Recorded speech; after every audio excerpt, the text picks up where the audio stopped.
नमस्कार दोस्तों, आपके अपने YouTube चैनल पे आप सबका दिल से स्वागत है। कुछ लोग जीवन में बहुत बोलते हैं, कभी भी शांत बैठ ही नहीं सकते। उनके जुबान हमेशा ही चलते रहते हैं। लेकिन जो सच में बुद्धिमान होते हैं वे शांत रहते हैं।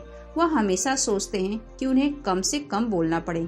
लेकिन बेवकूफ़ इंसान बहुत बोलता है, वह कभी शांत रह ही नहीं सकता है। वह अंदर से इतना चंचल होता है कि न चाहते हुए भी वह हमेशा कुछ न कुछ बोलते रहता है। ज़्यादा बोलने की बीमारी अक्सर इंसान को मुसीबत में डाल देती है और कभी कभी तो ज़्यादा बोलने से हम खुद को ही दुखी कर लेते हैं। इसलिए दोस्तों, हमें शांत रहने की आदत डालनी चाहिए।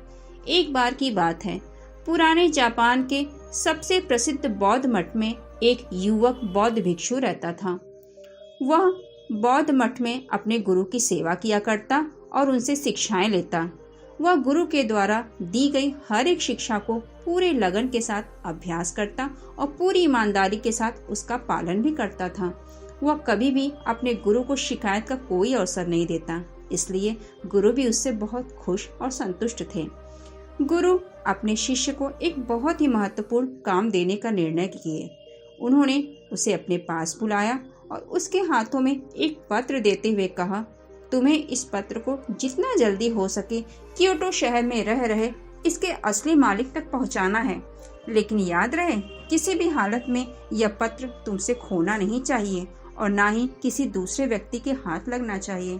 इस पत्र का जल्द से जल्द इसका सही मालिक तक पहुंचना अति आवश्यक है, क्योंकि इसमें हजारों लोगों की जिंदगी और मौत का सवाल है। गुरु का आदेश मिलते ही वह बिना एक क्षण गवाए अपने काम में लग जाता है। उसने रास्ते के लिए भोजन लिया, अपनी तलवार उठाई और घोड़े पर सवार होकर निकल पड़ा पत्र को उसके असली मालिक तक पहुंचाने के लिए। वह घोड़े को तब तक तेजी से दौड़ाता रहा जब तक वह एक बड़ी नदी तक नहीं पहुंच गया।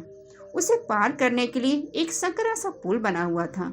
उस पुल के दूसरी तरफ एक समुराई योद्धा अपनी तलवार लिए हुए खड़ा था, जिसने 100 लोगों से युद्ध करने की कसम खा रखी थी। लगभग 99 लोगों को वह मौत के घाट उतार चुका था। अब केवल आखिरी व्यक्ति का इंतजार कर रहा था, जिसे युद्ध में मौत की नींद सुलाकर वह अपनी प्रतिज्ञा पूरी कर सके। जैसे ही उस नौजवान बौद्ध भिक्षु को घोड़ा उस पुल पर चढ़ता है, समुराई योद्धा गरजती हुई आवाज में बोलता है, तुमने पुल पर कदम तो रख लिया है, इसलिए तुम्हें मुझसे युद्ध करना ही होगा। अपनी तलवार निकालते हुए वह चिल्लाया, मरने के लिए अब तैयार हो जाओ। अपनी मौत को अपनी तरफ आता देख वह बौद्ध भिक्षु अंदर ही अंदर बहुत ज्यादा डर गया। तभी उसे अपने गुरु की बात याद आती है कि पत्र बहुत ही महत्वपूर्ण है, या किसी दूसरे व्यक्ति के हाथ में नहीं पड़ना चाहिए। वह उस समुराई योद्धा से पत्र के बारे में बताता है और कहता है यह पत्र उसके मालिक तक पहुंचाकर उससे युद्ध करने जरूर आएगा। समुराई योद्धा उसकी बात मान लेता है और उसे जाने देता है। वह पूरे रास्ते पर उस पुल की हुई घटना के बारे में सोचता रहता है और सोचते सोचते आश्रम में पहुंच जाता है। वहां पर वह गुरु को पत्र देता है और रास्ते की घटना को बताता है और कहता है, अगर कोई तरीका आपके पास हो तो मुझे जरूर बता दीजिए।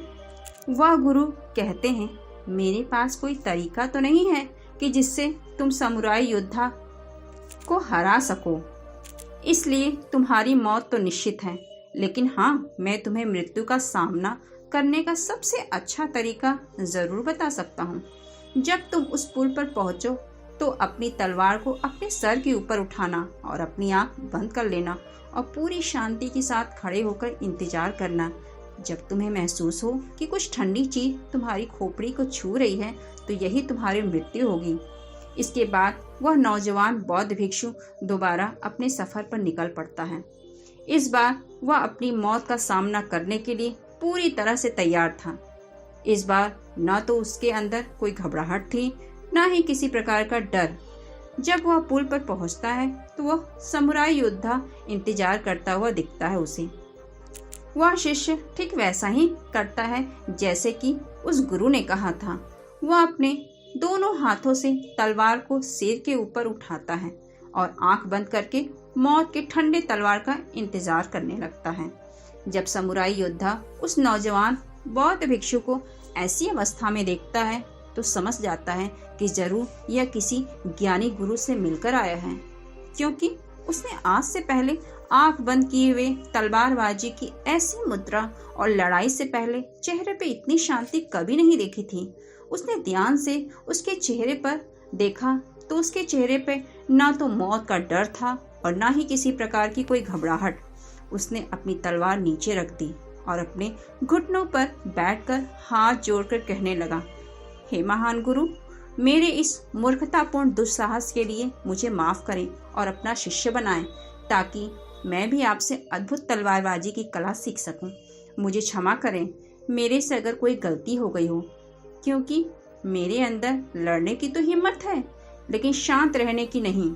कृपया आप मुझे शांत रहना सिखाइए, क्योंकि मैं भी आप ही की तरह होना चाहता हूँ। दोस्तों, हमारे जीवन में कई तरह की समस्याएं आती हैं और उनसे निपटने के लिए हमें धैर्य व शांति की आवश्यकता होती है।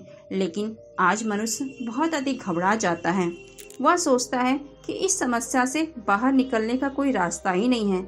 लेकिन ऐसी परिस्थिति में हमें खुद को पूरी तरह से शांत रखने की ज़रूरत होती है और मन में यह सोचना चाहिए, जिसने हमें यह समस्या दी है वही उससे निकालने का उपाय बताएगा। तो दोस्तों, आज की हमारी कहानी आपको कैसी लगी? उम्मीद करती हूँ पसंद आई होगी। अगर पसंद आई है तो लाइक और सब्सक्राइब करना न भूलें तथा मेरे वीडियो को अंत तक सुनने के लिए आपका दिल से धन्यवाद।